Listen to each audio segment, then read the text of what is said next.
출애굽기 14장 1절부터 14절 말씀입니다.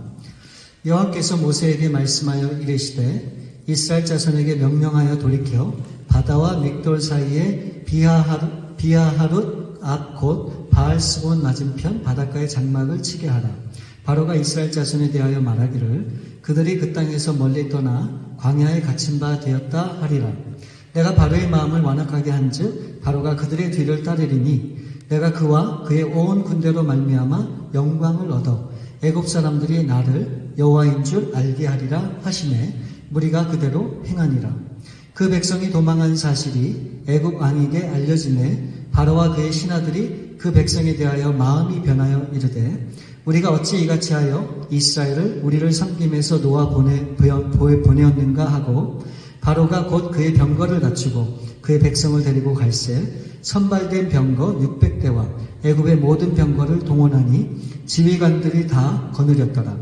여호와께서 애굽 왕 바로의 마음을 완악하게 하셨으므로 그가 이스라엘 자손의 뒤를 따르니 이스라엘 자손이 담대히 나갔습니다. 애굽 사람들과 바로의 말들 병거들과 그 마병과 그 군대가 그들의 뒤를 따라 바알스본 맞은편 비하히롯 곁 해변 그들의 장막 신대에 미치리니 바로가 가까이 올 때에 이스라엘 자손이 눈을 들어 본즉 애굽 사람들이 자기들 뒤에 이른지라. 이스라엘 자손이 심히 두려워하여 여호와께 부르짖고 그들이 또 모세에게 이르되 애굽에 매장지가 없어서 당신이 우리를 이끌어내어 이 광야에서 죽게 하느냐. 어찌하여 당신이 우리를 애굽에서 이끌어내어 우리에게 이같이 하느냐. 우리가 애굽에서 당신에게 이른 말이 이것이 아니냐. 이르기를 우리를 내버려 두라. 우리가 애굽 사람을 섬길 것이라 하지 아니하더냐. 애굽 사람을 섬기는 것이 광야에서 죽는 것보다 낫겠노라. 모세가 백성에게 이르되 너희는 두려워하지 말고 가만히 서서 여호와께서 오늘 너희를 위하여 행하시는 구원을 보라. 너희가 오늘 본 애굽 사람을 영원히 다시 보지 아니하리라. 여호와께서 너희를 위하여 싸우시리니 너희는 가만히 있을지니라. 아멘. 두려워하지 말라라고 하는 제목으로 우리 함께 말씀을 보겠습니다.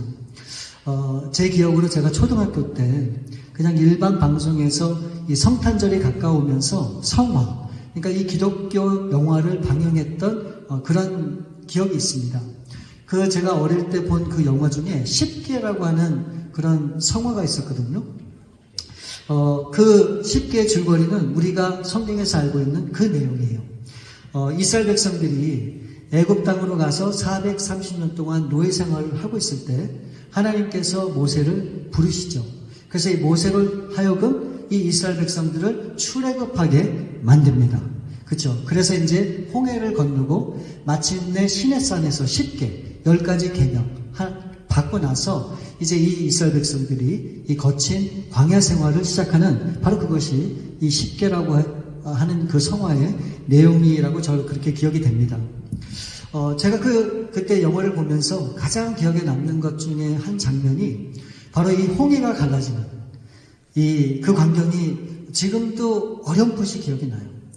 이 도망해서 더 이상 갈 곳이 없는 이 홍해 앞에서 이 모세가 지팡이를 들고 홍해를 향해서 내려쳤을 때 물이 그냥 샥 두 군데로 갈라지는 그 모습을 보면서 제가 그 당시에는 교회를 다닌 것도 아니고 제가 신앙생활, 믿음생활 했던 것도 아니고 그냥 다만 어린 꼬마에 불과했는데 그때 그 장면을 보면서 와 정말 굉장하다, 재밌다, 멋있다 라고 그렇게 생각했던 기억이 여러분 저한테 있습니다.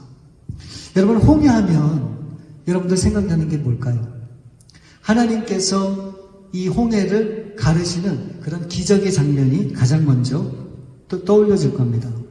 우리야 지금 이 홍해 이야기를 다 알고 있기 때문에 하나님께서 이 이스라엘 백성들을 막다른 그런 홍해길로 인도하시고 그 홍해를 갈라서 하나님의 기적을 나타내셨다라고 하는 사실을 우리가 알고 있지만 여러분 한번 생각해 보세요. 그 당시 홍해가 갈라지기 이전에 그 홍해 앞에 섰던 이스라엘의 백성들의 그 심정과 마음은 어땠을까요? 어쩌면 우리가 지금 생각하는 우리의 생각과는 전혀 다르게 엄청난 공포에 휩싸여 있지 않았을까 하는 그런 생각이 듭니다. 분명히 하나님께서 이 모세를 통해서 백성들에게 그렇게 얘기했잖아요. 이 적과 꿀이 흐르는 하나님이 약속하신 그 가나안 땅을 얘기할 때 그것을 기대하게 됐어요. 그리고 상상하게 됐단 말이죠. 그래서 모세를 떠나서 그 애굽 땅을 나왔기 때문에 이제 이들 앞에 펼쳐진 길은 어떤 길이어야 됩니까? 평탄한 길이 펼쳐져야죠. 막히는 길이 있어서는 안 되죠. 그런데 이들이 현실 앞에 홍해라고 하는 강이 이들을 막고 있었던 거예요. 이들은 더 이상 앞으로 나갈 수 없는 그런 막다른 곳에 도달하게 된 겁니다. 여러분, 지금 뒤에서는 애굽의 군대가 이들을 죽이겠다고 바짝 쫓아오고 있단 말이죠. 그런데 홍해 말고는 더 이상 앞으로 나갈 길이 없고 방법이 없습니다. 그러니까 이 이스라엘 백성들은 사느냐 죽느냐 이 기로에 서 있어서 정말 이들은 엄청난 공포와 두려움에 휩싸여 있다라고 하는 거죠. 여러분, 우리가 그때 그 사람들의 그 심정에 대해서 그것을 상상해 보면 우리가 충분히 공감이 돼요. 얼마나 두렵고 얼마나 무섭고 얼마나 공포스러운 그런 상황이었는지를 우리가 짐작을 해볼 수 있는 것입니다. 분명히 하나님께서 이 430년간 애굽에서 노예하던 백성들에게 새로운 땅을 주겠다. 그리고 이들을 이끄시는데 그분이 누굽니까? 하나님이시잖아요. 그리고 200만 명이나 되는 그 많은 사람들을 출애굽시킨 분이, 그 장본인이 누굽니까? 바로 하나님이세요. 그리고 또 이 홍해를 계획하시고 준비하신 분이 누구십니까? 바로 하나님이시죠. 우리는 잘 알잖아요. 이 길이, 홍해길이 결국 이 백성들이 살 길이라고 하는 것이에요. 그러나 여러분, 그 당시에 이 백성들에게 이 홍해길이라고 하는 것은 살 길이 아니었어요. 죽는 길이었었어요. 그러면 여러분, 질문이 생기잖아요. 이 홍해가 분명히 살 길이라고 해도 왜 굳이 하나님께서 다른 방법이 아닌 홍해길을 선택해서 백성들을 그렇게 인도하셨을까? 홍해라는 벼랑 끝으로 인도하신 하나님의 궁극적인 의도는 무엇일까? 우리가 바로 그것을 아는 것이 중요합니다. 2절 말씀을 보시면 이스라엘 자손에게 명령하여 돌이켜 바다와 믹돌 사이에 비아히로라 곧 바알스본 맞은편 바닷가에 장막을 치게 하라. 여러분, 하나님께서 모세를 통해서 뭐라고 말씀하십니까? 돌이키라는 거예요. Turn back. 더 이상 앞으로 나가지 말고 뒤돌아서라는 거예요. 다시 돌아가라는 겁니다. 만일 이들이 돌이키지 않고 쭉 해변을 따라서 북동쪽으로 올라갔으면 정말 어렵지 않게 하나님이 말씀하신 가나안 땅에 갈 수도 있었어요. 그런데 하나님께서 말씀하시는 거예요. 멈춰서라는 거예요. 더 이상 앞으로 가지 말고 돌아가라는 겁니다. 그러면서 하나님께서 이 이스라엘 백성들이 이제 잠시 어느 곳에 장막을 쳐야 할지를 구체적으로 그 장소를 지정해 주시고 하나님의 구름 기둥과 불 기둥이 이 백성들을 그곳으로 인도하게 되죠. 여러분, 이들이 장막을 쳐야 하는 곳이 어디입니까? 2절에 나와 있어요. 다시 보시면 바다와 믹돌 사이에 비아히로나 곧 바알스본 맞은편 바닷가. 여러분, 이게 굉장히 복잡하지만 이 구체적인 장소가 우리 가운데 무엇을 의미하는지를 아는 것은 너무너무 중요합니다. 여러분, 이들이 장막을 쳐야 되는 곳이 어딘가? 바다와 믹돌 사이에 있는 어디요? 비아히로. 비아히로. 바로 그곳에 이 이스라엘 백성들을 장막을 치라고 하나님이 그렇게 그들에게 명령하시고 구름 기둥과 불 기둥이 그 길로 이 백성들을 인도했다고 하는 거예요. 여러분, 여기서 이 바다는 홍해를 말하는 겁니다. 그러면 믹돌은 어딜까요? 이 믹돌이라고 하는 말의 뜻은 뭐냐면 높다, 크다 이라고 하는 그런 의미가 있어요. 그러니까 여러분, 탑이 크고 높다고 하는 것은 무엇을 얘기합니까? 그것은 요새를 얘기하는 거예요. 다시 말하면 애굽의 요새를 말씀하는 내용입니다. 만일 누군가가 도망가거나 탈출을 하게 되면 반드시 지나가야 되는 길이 있을 거 아니에요? 바로 그곳에 요새를 만들어 놓았는데 바로 그게 믹돌이라고 하는 거예요. 그러니까 이 믹돌은 무엇인가? 애굽의 최종 국경 수비대가 있는 곳이라, 그렇게 여러분이 이해를 하시면 됩니다. 자, 그리고 이 바히롯 앞에 바알스본이라고 말씀을 하고 있잖아요. 바알스본이 뭔가? 이 바알스본은 두 가지의 합성된 단어입니다. 바알 플러스 스본.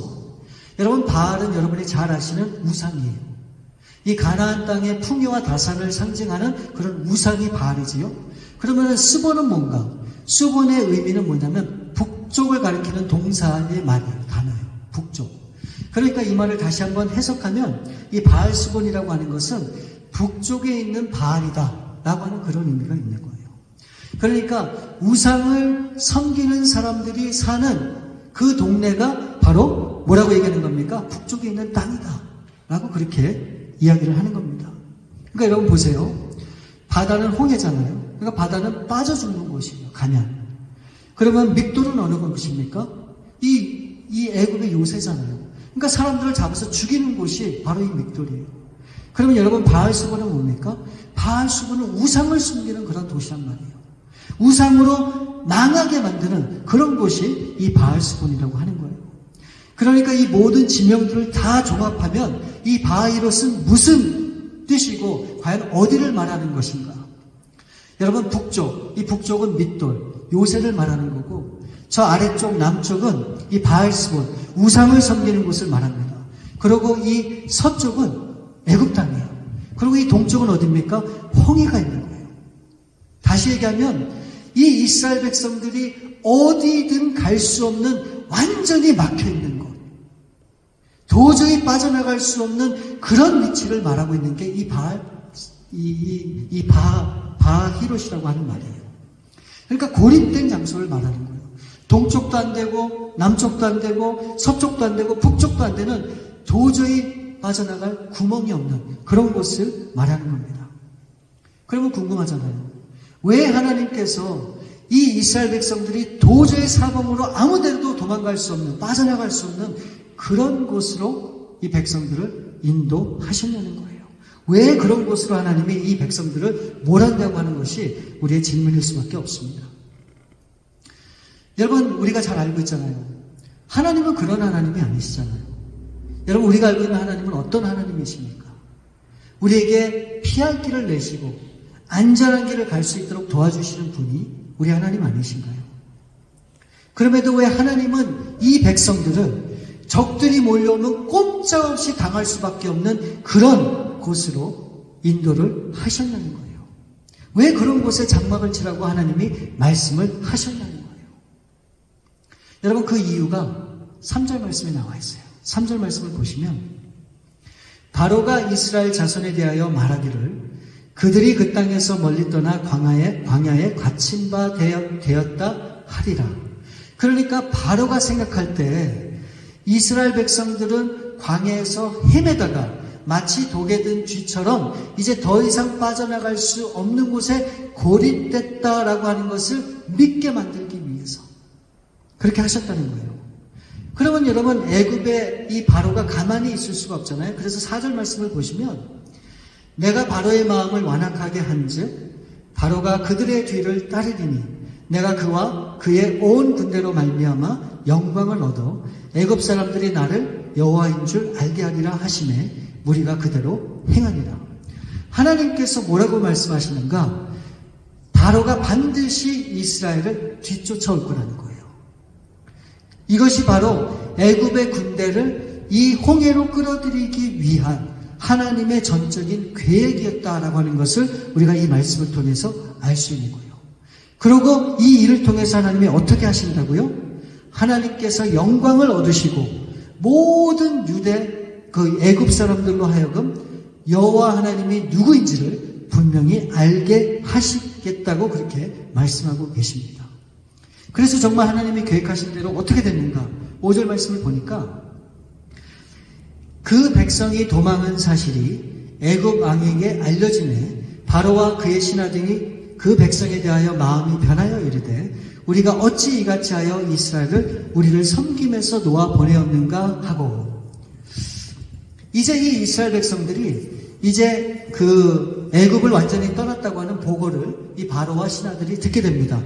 그 이야기를 듣는 순간에 이들의 마음이 완전히 180도 바뀌게 돼요. 여러분, 그 전에는 하나님께서 모세를 통해 10가지 재앙을 내렸잖아요. 그래서 수많은 가축과 사람들이 다 죽어가는 그 두려움으로 인해서 빨리 나가라고. 그래서 결국은 이 이스라엘 백성들이 출애굽을 하게 됐는데 막상 이들을 내보내 놓으니까 굉장히 아쉬운 마음이 드는 겁니다. 여러분, 바로 왕의 입장에서 이 이스라엘 민족 백성을 이제 나가는 것을 허락해서 이들이 떠났는데, 여러분, 그 이스라엘 백성 중에 남성 성인만 자그마치 60만 명이에요. 이게 엄청난 노동력이잖아요. 그런데 이들을 이제 다 잃게 되니까 얼마나 큰 이게 상실입니까? 경제적인 손실을 따지지 않을 수 없는 것이죠. 그런데 그런 상황에 마침 어떤 소식을 듣게 되는가? 이제 이 이스라엘 백성들이 출애굽을 하긴 했는데 광야에 갇혔다는 거예요. 이들이 봐도 저 백성들은 도관에 진 쥐라, 그렇게 생각을 하게 됐다는 거예요. 그래서 이들은 그 소식을 듣자 분명히 이거는 하늘이 내린 기회라, 그렇게 생각했을지도 몰라요. 그러자 이 바로가 어떻게 합니까? 6절과 7절 말씀을 보시면, 바로가 그의 병거를 갖추고 그의 백성들을 데리고 갈새 선발된 병거 600대와 애굽의 모든 병거를 동원하니 지휘관들이 다 거느렸더라. 바로는 즉시 모든 지휘관들을 다 모읍니다. 그리고 애굽 군대에 선발된 병거 600대를 준비를 해요. 그리고 모든 병력을 다 동원해서 어떻게 해요? 이제 이스라엘을 쫓아가는 거예요. 그리고 이제 얼마 지나지 않아서 이 애굽의 군대가 이스라엘 가까이 이제 오게 됐어요.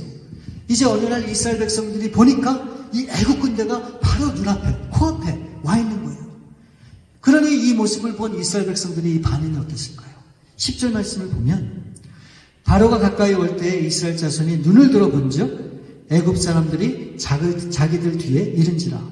이스라엘 자손이 심히 두려워하여 여호와께 부르짖고. 여러분, 이 말씀을 보니까 이스라엘 백성들이 이 애굽 군대를 보면서 심히 두려웠다, 그렇게 말씀하고 있죠. 사실 이 이스라엘 백성들은 아무것도 가진 것이 없는 그런 백성들이었습니다. 이 바로의 군대가 끌고 온 이 병거는 마치 오늘날 탱크와 같습니다. 근데 이 이스라엘 백성들은 그에 대항해서 싸울 수 있는 어떤 무기도 갖고 있지 않았거든요. 그러면은 과연 이 무엇으로 이 애굽의 군대를 단련할 수 있겠습니까? 그리고 더군다나 도망갈 길도 막혀 있어요. 더 이상 어디든 갈 수 있는 그런 출구도 보이지가 않습니다. 그러니까 이 백성들이 어떻게 해요? 두려워할 수밖에 없는 거죠. 그러면 지금 이런 상황 속에서 그럼 이스라엘 백성들이 해야 될 일은 무엇인가? 지금까지는 모세를 믿고 따라왔기 때문에 다시 한번 그 모세를 믿고 그 모세를 세우신 하나님께서 도와주시도록 하나님께 그 모든 것을 맡겨야 되지 않을까 하는 그런 생각이 들죠. 물론 이 백성들이 10절 하반절에 보시면 여호와 하나님께 부르짖었다고 그렇게 얘기하고 있어요. 근데 여러분, 이들이 부르짖음은 어떤 부르짖음인가?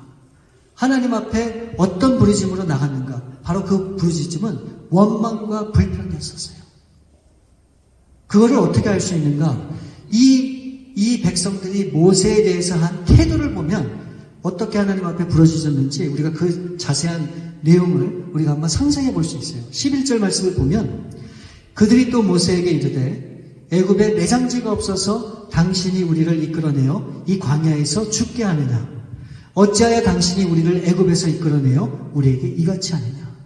이 모세를 향해서 도움을 구하는 것이 아니고 도리어 강한 불만을 이 모세에게 쏟아냅니다.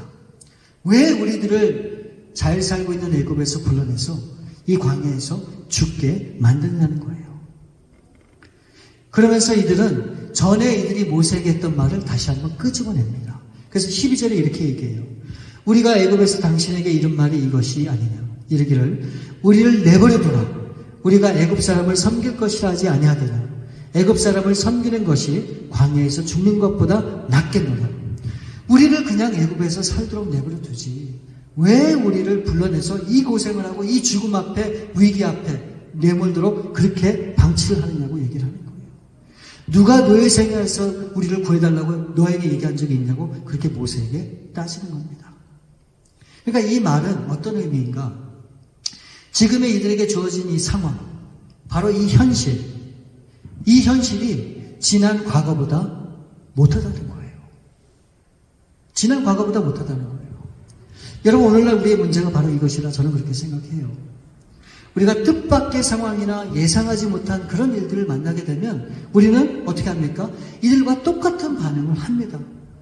과거에는 내가 더 좋았는데, 더 편안했는데, 왜 지금의 이런 어려운 현실이 나로 하여금 정말 힘들게 만드는가? 오히려 과거가 좋았다라고 과거에 대해서 후회를 하는 그런 우리의 모습을 보게 됩니다. 그러면서 어떻게 해요? 하나님 앞에 원망을 하죠. 하나님, 왜 나를 이렇게 힘들게 하십니까? 왜 나를 이렇게 어렵게 하십니까? 하나님 앞에 불평을 쏟아내는 경우가 참 많죠.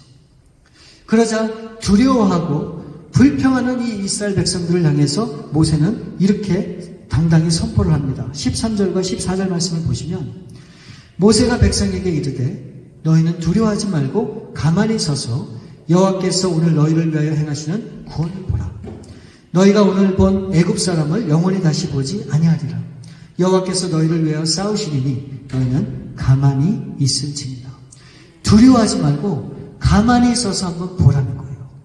하나님께서 너희를 향해서 어떻게 구원을 이루어 가시는지, 또 하나님께서 너희를 위하여 어떻게 싸우시는지 딴 생각하지 말고 가만히 조용히 인내하며 기다리며 그 하나님이 하시는 일을 지켜보라. 그렇게 이 모세가 말씀하고 있는 겁니다. 여러분, 그래서 하나님께서 이 홍해를 통해서 여러분 어떻게 역사하십니까? 하나님께서 모세를 통해 이 홍해를 가르시고 그 200만이 되는 수많은 이스라엘 백성들이 다 그 홍해를 지나가도록 하세요. 그리고 그들을 죽이려고 쫓아오는 모든 애굽의 군대와 병거와 그 모든 병사들이 이 홍해를 따라서 가고 있을 때 하나님께서 다시금 이 물을 덮게 되죠. 그래서 결국 이 홍해의 모든 길을 닫아서 결국 이 모든 애굽의 이 사람들이 어떻게 됩니까? 수장돼서 죽게 되는 것이죠. 여러분, 이 모습을 보면서 왜 하나님이 이렇게까지 하셨나? 거기에 분명한 이유가 있어요. 앞으로 방해가 될 이 애굽의 모든 뿌리를 근본적으로 철저하게 제거하시고자 하는 하나님의 철두철미한 계획을 우리가 보게 되는 거예요. 그리고 그뿐만이 아니고 이 애굽에 남아있는 사람들로 하여금 하나님이 누구이신지를 분명히 각인시켜주는 겁니다. 여러분, 동시에 이 모든 것을 직접 눈으로 보고 경험한 이스라엘 백성들에게 주시는 하나님의 간접적인 메시지가 있는 거예요. 그것은 무엇인가? 두려워하지 말라는 거예요. 두려워하지 말라. 오로지 우리 하나님만 의지하라 라고 하는 것을 이 이스라엘 백성들에게 하나님이 간접적으로 도전하시는 겁니다. 여러분, 우리 앞에 홍해가 가로막혀서 어찌할 바를 몰라서 방황하는 그런 일은 우리 앞에 없습니다.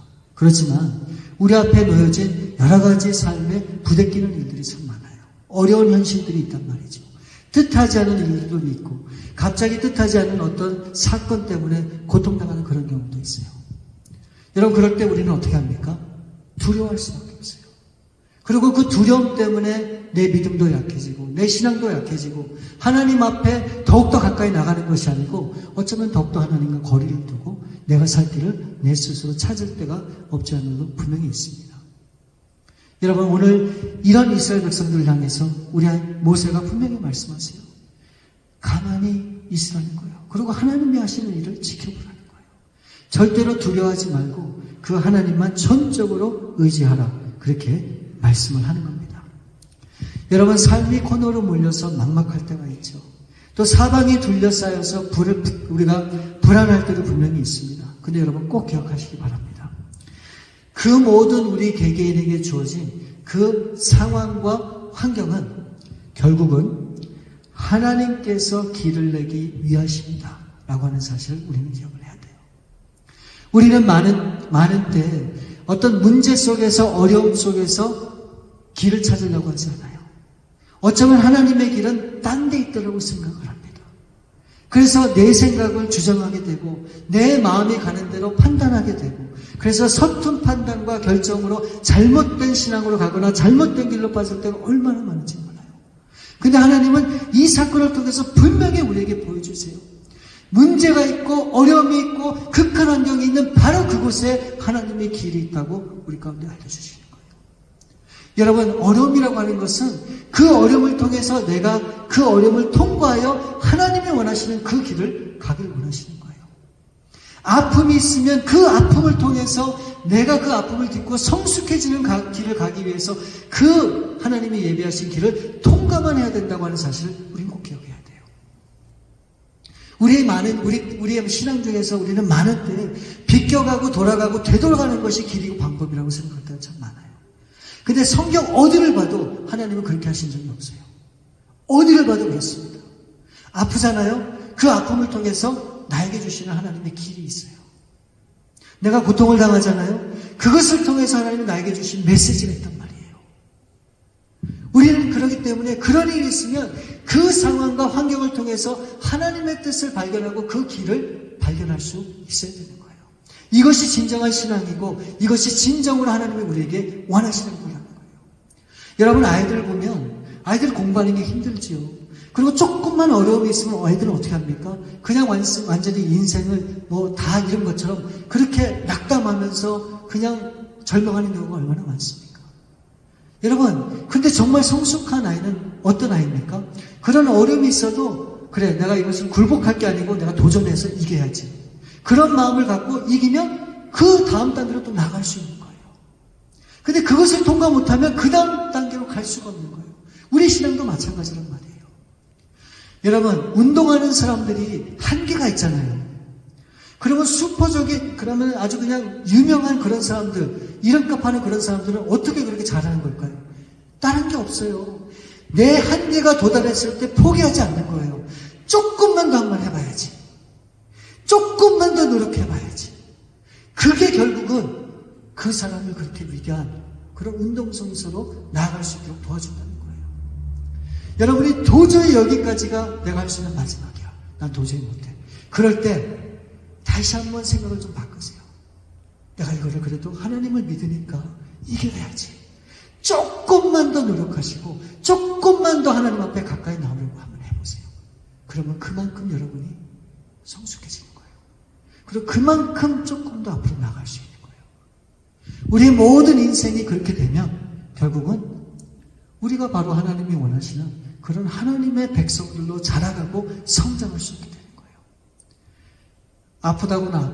아프다고 그냥 아픈 티를 내고, 내가 힘들면 힘들다고 티를 내고, 내가 어려우면 어렵다고 티를 내고, 난 그래서 아무것도 못해. 나는 내가 할 수 있는 건 없어. 이렇게 절망하고 이렇게 낙담하는 것은 결단코 하나님의 뜻이 아니에요.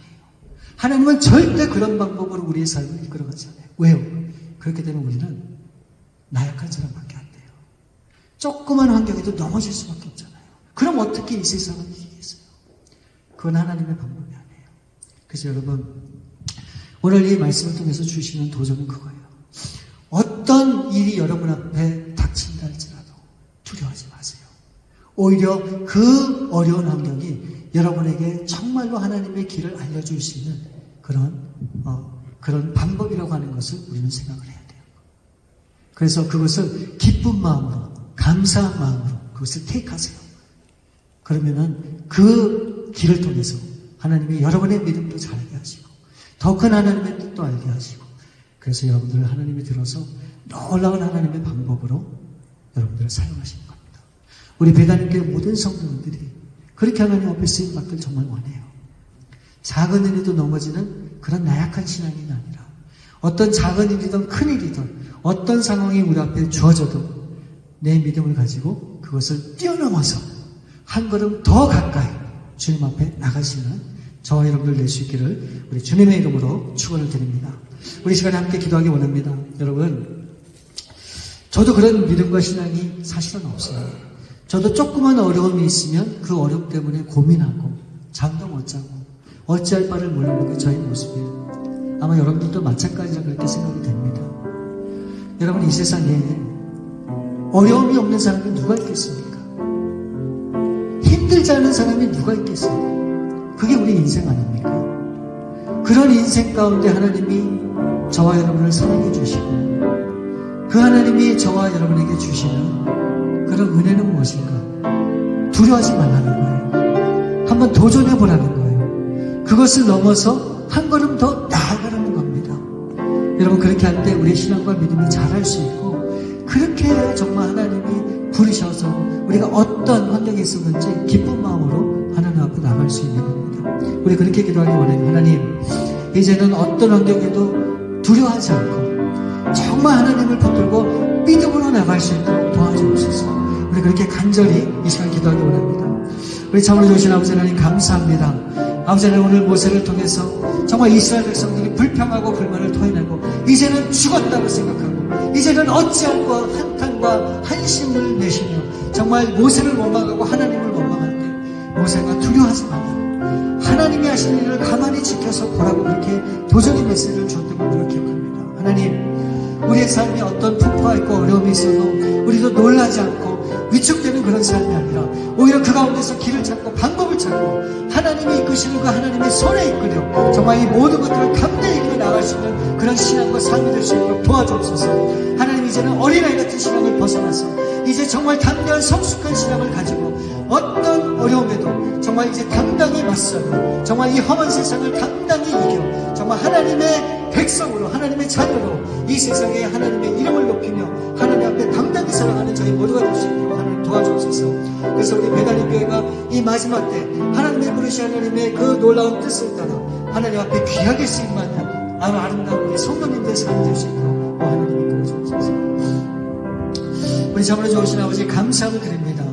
오늘 이 모세를 통해 다시 한번 우리가 어떤 모습으로 하나님 앞에 나아가야 되는지 알게 하심을 감사합니다. 하나님, 이제 두려워하지 않고 이제 하나님이 하시는 일을 잠잠히 기다리며 오로지 믿음으로 반응하며 믿음으로 나아가는 그런 저희들의 삶이 될 수 있도록 하나님이 이끌어 주셨길 원합니다. 하나님, 방법은 딴 데 없고 그 문제 가운데 그 어려움 가운데 있음을 분명히 알고 이제는 그 어려움을 돌아가고 또 외면하고 또 그것을 비껴가는 그런 인생이 아니라 이제는 믿음을 가지고 당당히 그 어려움을 향해 뚫고 나아가는 그런 놀라운 믿음의 성도님들 다 될 수 있도록 하나님 도와주옵소서. 그래서 이제 우리 배단임교회에 속한 우리 모든 성도님들은 정말 이 험한 세상을 살면서도 우리 하나님이 함께 계시고 하나님이 힘을 주시기 때문에 정말 어떤 경우에도 낙담하는 그런 인생이 아니라 늘 기쁨 가운데 승리하는 그런 삶을 경험할 수 있도록 하나님 도와주옵소서. 그렇게 살 수 있기를 간절히 바랐고 원하오며 우리 거룩하신 주 예수 그리스도 이름으로 감사하며 기도드립니다. 아멘.